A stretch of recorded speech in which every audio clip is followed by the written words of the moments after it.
नमस्कार, मैं हूं डॉक्टर पीयूष कुमार मित्तल और आप देख रहे हैं मेरा चैनल कॉमर्स डॉट रियल। आज मैं बीए, बीएससी एवं बीकॉम सभी सेमेस्टर के लिए finance and banking minor paper के रूप में जो लिया गया है उसके कुछ इम्पॉर्टेंट क्वेश्चंस लेकर आया हूं। ये क्वेश्चंस आने वाले एग्ज़ाम की दृष्टि से बहुत ही इम्पॉर्टेंट हैं। तो आइए शुरू करते हैं। पहला क्वेश्चन है, Indian banks were nationalised in the year. भारतीय बैंकों का राष्ट्रीयकरण किया गया था, किस वर्ष किया गया था? तो आपको बता दें कि 1969 में जब इंदिरा गांधी प्राइम मिनिस्टर थी। ये भी पूछा जाता है कि कब किया गया था और उस समय प्राइम मिनिस्टर कौन था। तो प्राइम मिनिस्टर उस समय जो है स्वर्गीय इंदिरा गांधी थी, लेट श्रीमती इंदिरा गांधी थी। और जो है 1969 में बड़े बैंकों का 14 बड़े बैंकों, कितने बड़े बैंकों का? 14 बड़े बैंकों का क्या किया गया था? नेशनलाइजेशन किया गया था। सरकार ने उनको अपने अंडर में ले लिया था। तो देखिए, आपसे पूछेगा Indian banks were nationalised in the year, भारतीय बैंकों का राष्ट्रीयकरण किया गया तो 1969 में। Next question, primary function of a commercial bank are dash and lending. वाणिज्यिक बैंकों का प्राथमिक कार्य क्या है? देखिए, वाणिज्यिक बैंक यानी कॉमर्शियल बैंक, जो आपको बैंक दिखाई देते हैं, पंजाब बैंक, स्टेट बैंक, जो भी सेंट्रल बैंक, ये जो भी बैंक दिखाई दे रहे हैं वो कॉमर्शियल बैंक है और इनका मेन काम होता है पैसा जमा करना और लोन देना। तो लोन देना तो लिखा हुआ है, एंड लेंडिंग, लेंडिंग मतलब ऋण देना। और क्या काम होता है? तो एक्सेप्टिंग डिपॉजिट यानी कि धन को जमा करना। आंसर होगा बी। नेक्स्ट क्वेश्चन है, total number of public sector bank in India. Bharat में सार्वजनिक क्षेत्र के बैंकों की कुल संख्या कितनी है? तो देखिए, 11 तो नेशनलाइज बैंक हैं जो नेशनलाइजेशन की प्रक्रिया में हैं। 14 पहले हुए थे, 6 बाद में हुए थे, यानी 20 बैंक नेशनलाइज हुए थे। लेकिन उनमें से कुछ बैंकों का मर्जर कर दिया गया तो 11 बैंक वो बचे हैं और एक स्टेट बैंक ऑफ इंडिया है। तो 12 होगा आंसर इसका कि भारत में सार्वजनिक बैंकों की यानी पब्लिक सेक्टर बैंक जो है टोटल 12 है। नेक्स्ट क्वेश्चन देखेंगे, headquarter of national housing bank is. राष्ट्रीय आवास बैंक का मुख्यालय कहाँ है? तो न्यू दिल्ली में है, न्यू दिल्ली में है। ठीक है, आंसर होगा ए। नेक्स्ट क्वेश्चन देखेंगे, the headquarter of Allahabad bank is. Allahabad bank का मुख्यालय कहाँ है? तो कलकत्ता में है।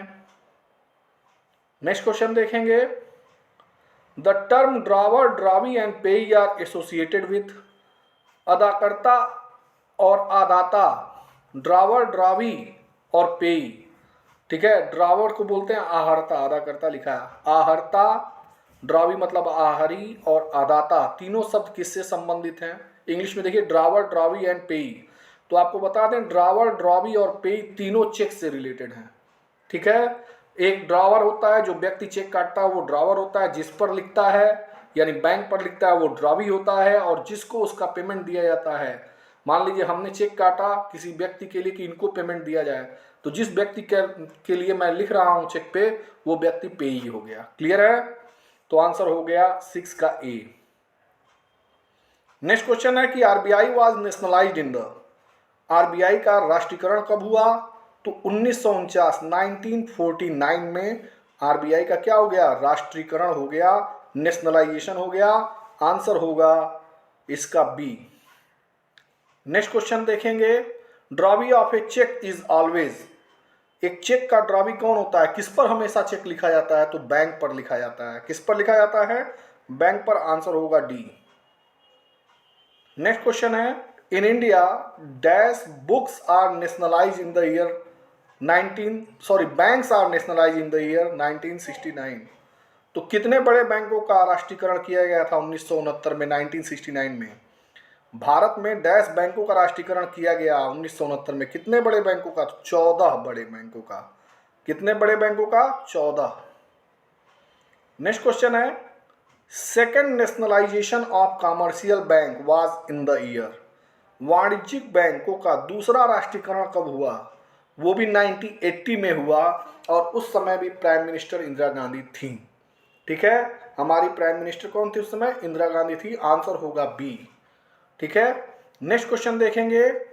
Cooperative banks are registered under, सहकारी बैंक डैश के तहत पंजीकृत होते हैं। कौन से अधिनियम के तहत सहकारी बैंक पंजीकृत होते हैं? तो कोऑपरेटिव सोसाइटी एक्ट 1912, सहकारी समिति अधिनियम 1912 के अंतर्गत जो है कोऑपरेटिव बैंक क्या होते हैं? रजिस्टर्ड होते हैं। आंसर होगा सी। नेक्स्ट क्वेश्चन देखेंगे। The first regional rural bank came into existence on a, पहला क्षेत्रीय ग्रामीण बैंक कब अस्तित्व में आया? तो 1975 में आया। आंसर होगा 1975। नेक्स्ट क्वेश्चन देखेंगे। The largest public sector bank in India is, Bharat का सबसे बड़ा बैंक कौन सा है सार्वजनिक क्षेत्र का? तो आपको बता दें एसबीआई जो है भारत का सबसे बड़ा बैंक है। कौन सा है? SBI, State Bank of India. Answer होगा बी। नेक्स्ट क्वेश्चन देखेंगे। Unless otherwise specified DD or cheques is valid for a period of, जब तक कि कोई स्पेशल दिशा निर्देश न दिया गया हो तो डीडी या चेक कितने महीने के लिए वैध होता है? तो 3 महीने के लिए। आंसर होगा सी, 3 महीने के लिए डीडी या चेक, डिमांड ड्राफ्ट या चेक क्या होता है? वैलिड होता है। आज आप काटेंगे तो 3 महीने तक उसकी डेट रहेगी, 3 महीने तक आप उसका पेमेंट करवा सकते हैं। RRB act was enacted in the year, RRB अधिनियम किस वर्ष लागू किया गया था? Regional rural bank. ठीक है, तो ये 1975 में किया गया था। डेट क्या थी जब ये बैंक बने थे, ग्रामीण बैंक स्थापित हुए थे? आरआरबीज यानी रीजनल रूरल बैंक कब स्टेब्लिश हुए थे? 2 अक्टूबर 1975, 75 टू 2 अक्टूबर 1975 को। क्लियर है? नेक्स्ट क्वेश्चन देखिए। Medium term loan are meant for a period of, देखिए मीडियम टर्म लोन का मतलब, मध्यकालीन ऋण का मतलब क्या होता है? कितने पीरियड के लिए? तो 1 से 5 वर्ष के बीच के लिए जो लोन लिए जाते हैं उन्हें मध्यकालीन ऋण कहते हैं। ठीक है, मध्यम अवधि के लिए ऋण होते हैं 1 से 5 वर्ष। आंसर होगा डी। नेक्स्ट क्वेश्चन देखेंगे कि RBI issue currency notes on the basis of, RBI currency note किस आधार पर जारी करता है? तो आपको बता दें मिनिमम रिजर्व मेथड का यूज करता है, न्यूनतम कोष पद्धति का प्रयोग करता है आरबीआई। आंसर होगा ए। ठीक है, 17वां का आंसर हो गया ए। नेक्स्ट क्वेश्चन है एसबीआई यानी state Bank of India was established in the year, state Bank of India की स्थापना कब हुई? तो 1955, 1955। आंसर देख लीजिए, आंसर है सी। क्लियर है? Negotiable instrument act was passed in the year, परिक्राम में लिखित अधिनियम कब पारित हुआ? इंडियन नेगोशिएबल इंस्ट्रूमेंट एक्ट जो है 1881 में। कब हुआ? 1881 में। नेक्स्ट क्वेश्चन है a depositor can withdraw money from bank any number of time, एक जमाकर्ता कितने भी बार बैंक से पैसा निकाल सकता है। यह सुविधा किस खाते में मिलती है? तो देखिए करेंट अकाउंट, ये करंट अकाउंट होता है जो व्यापारियों के लिए होता है, जिसमें आप दिन भर में कई बार भी पैसा जमा करेंगे निकालेंगे, कोई बाउंडेशन नहीं है। बाकी सभी खातों में बाउंडेशन है। ठीक है, तो करंट अकाउंट इसका सही आंसर होगा, यानी कि चालू खाता। आंसर होगा सी। नेक्स्ट क्वेश्चन है कि bank of England was established in the year, देखिए बैंक ऑफ इंग्लैंड की स्थापना जो है 1694 में की गई थी। किसमें की गई थी? 1694 में की गई थी। आंसर होगा सी।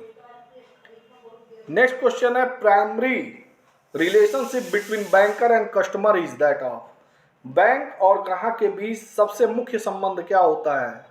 तो आप जानते ही हैं देने का और लेने का, देनदार और लेनदार, डेप्टर एंड क्रेडिटर्स। तो आंसर होगा इसका C, debtors and creditors. Next question देखेंगे whose signature is affixed on currency note, currency नोटों पर किसके हस्ताक्षर होते हैं? तो करेंसी नोटों पर आरबीआई के गवर्नर के हस्ताक्षर होते हैं। और इस समय ये कुछ पूछा जा सकता है कि वर्तमान समय में आरबीआई के गवर्नर कौन है?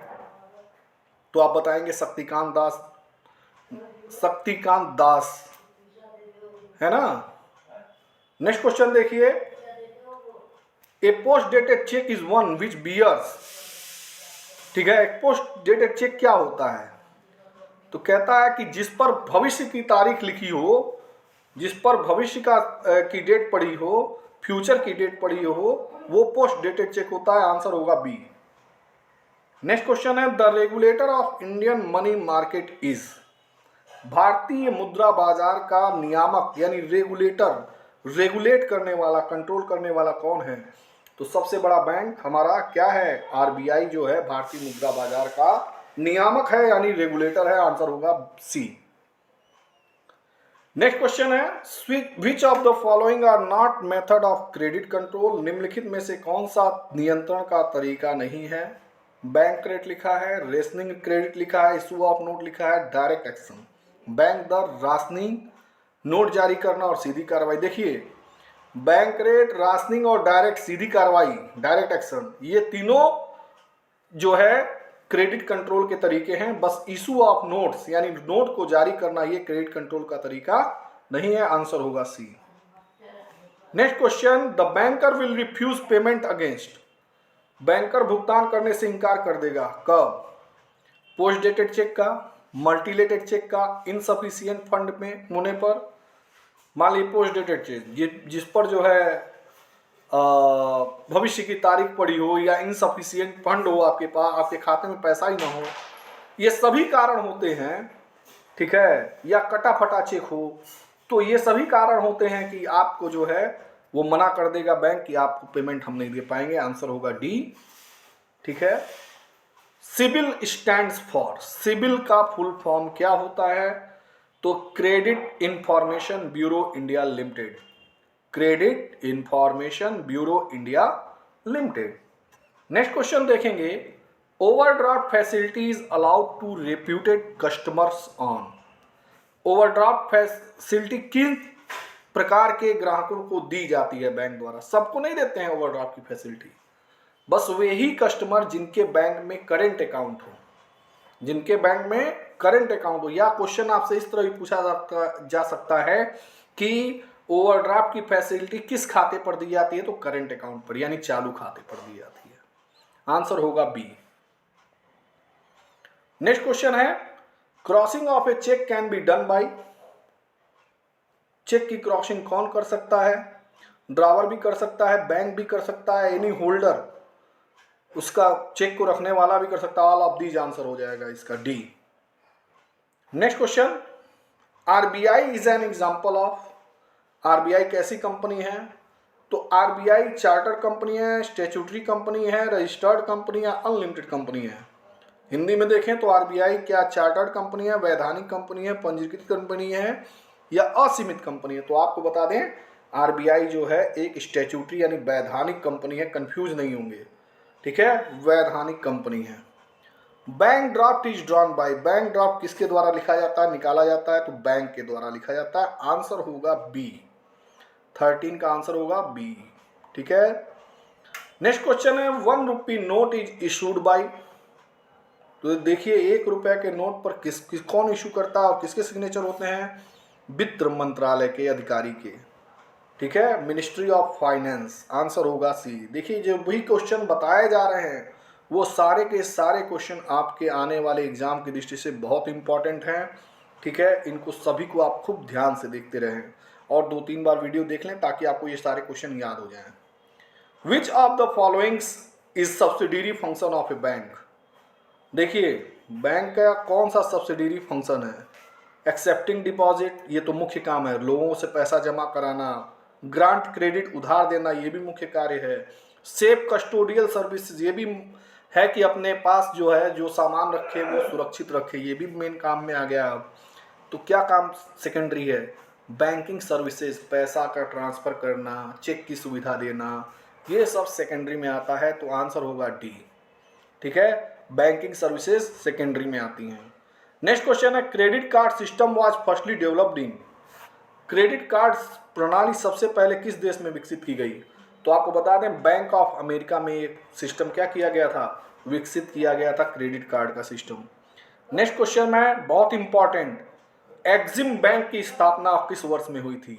The EXIM bank established in the year, तो export and import bank of India इसको बोलते हैं। एक्जिम का फुल फॉर्म है एक्सपोर्ट एंड इंपोर्ट बैंक। तो 1982 में हुई थी, 1982 में, आंसर होगा ए। नाबार्ड की स्थापना कब हुई थी? तो आपको बता दें कि NABARD was established in the year, तो ये भी 1982 में ही इसकी स्थापना की गई थी, 1982 में, आंसर होगा बी। नेक्स्ट क्वेश्चन है आपका, शेड्यूल बैंक इज वन, अनुसूचित बैंक वह बैंक है जो आरबीआई की द्वितीय अनुसूची में शामिल है, which is included in second schedule of RBI, answer होगा ए। ओके, नेक्स्ट क्वेश्चन देखेंगे, SBI was set up by nationalizing, SBI की स्थापना किसका राष्ट्रीयकरण करके की गई? या ये पूछा जा सकता है कि एसबीआई का नाम क्या था पहले? तो इंपीरियल बैंक था। क्या नाम था? इंपीरियल बैंक था। क्लियर? नेक्स्ट देखिए, number of subsidiary bank of SBI, SBI के सहायक बैंकों की संख्या कितनी है? तो 7 है, आंसर होगा डी। नेक्स्ट क्वेश्चन देखेंगे, एनपीए स्टैंड्स फॉर, एनपीए का अर्थ क्या है? तो नॉन परफॉर्मिंग एसेट्स, यानी कि गैर निष्पादित परिसंपत्तियां, ये एनपीए का फुल फॉर्म है। नेक्स्ट क्वेश्चन है, in banking sector KYC stand for, ये बहुत इंपॉर्टेंट क्वेश्चन है आपके लिए कि बैंकिंग सेक्टर में केवाईसी उपलब्ध है, मतलब है केवाईसी का नो योर कस्टमर, यानी अपने ग्राहक को जाने, ये केवाईसी का मतलब होता है। देखिए जो भी क्वेश्चंस हैं ये बहुत इंपॉर्टेंट हैं और आपको सभी माइनर पेपर के क्वेश्चंस इस चैनल पे आपको उपलब्ध हो जाएंगे, ठीक है, तो ध्यान देंगे।